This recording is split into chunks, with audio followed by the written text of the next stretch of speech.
Hey, what's up everyone? Morey Croson here from the Performance Lab of California, and just wanted to make this quick video here just to give you an example of why really getting to a speed program like what we want to offer really is going to be a great benefit for athletes, is because we really want to be able to give that individualization for each athlete and give a better understanding of exactly what can improve within their running form. And here's an example of why a breakdown is just so important in being able to create a environment for you to be able to perform better as well as resist overall injury. And so we have an athlete here who is going through, and you can see when their right leg hits the ground and their left foot is coming through, really is lacking the ability to get good overall hip rotation. So it's supposed to be happening is as this left leg is driving forward and this right leg is going through extension, your left hip should end up turning over to the side a little bit. So as you get into right leg extension, your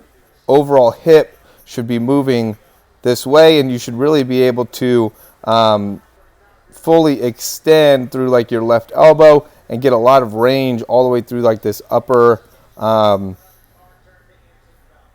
the kind of oblique line here is the best way to put it, okay? And so what would happen is you get that to turn, you'd get a lot of overall stretch and activation through here as you're driving your left leg forward. Now, we could see that there's really not a good amount of range there, and you can see the difference. Watch when he shifts to the other side, where now we're going to get that right leg through.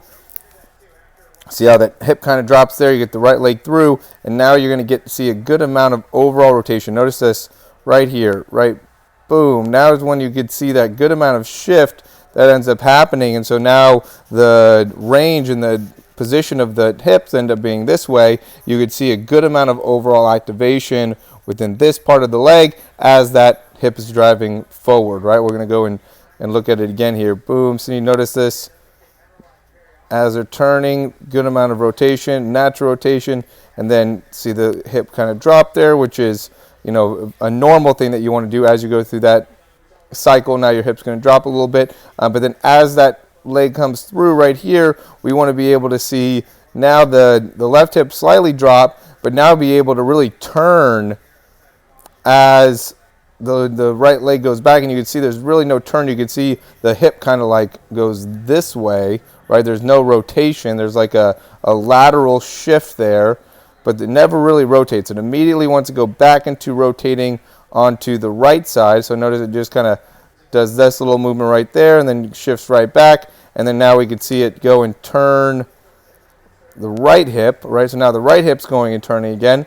And there's really no range within that left leg. You can only get a good amount of range when the right leg, or sorry, in the left leg. When the right leg comes forward and through, we can see that the hip actually does turn right here, boom, so you get a good amount of hip flexion. But then when the left leg needs to come through, there's really you can see that left hip is really holding on tight, left low back is really holding on tight to limit the range there, which is making it so now look at, as that left leg's coming through, look at how it comes across the midline, right? So now what's happening is that you're putting a lot more overall stress into the groin and the hip flexor, into the back, and you're not going to be able to open up and get overall as much performance in your running. So this is going to be the big part. The reason why I'm making this video is not necessarily to teach you a ton about your individual running, but really to see that there's so many differences in your running form. So being able to really isolate this now gives us the ability to work on that left QL, gives us the ability to really address that midline problem that you have going on, or that the athlete has going on here as they're crossing the leg across.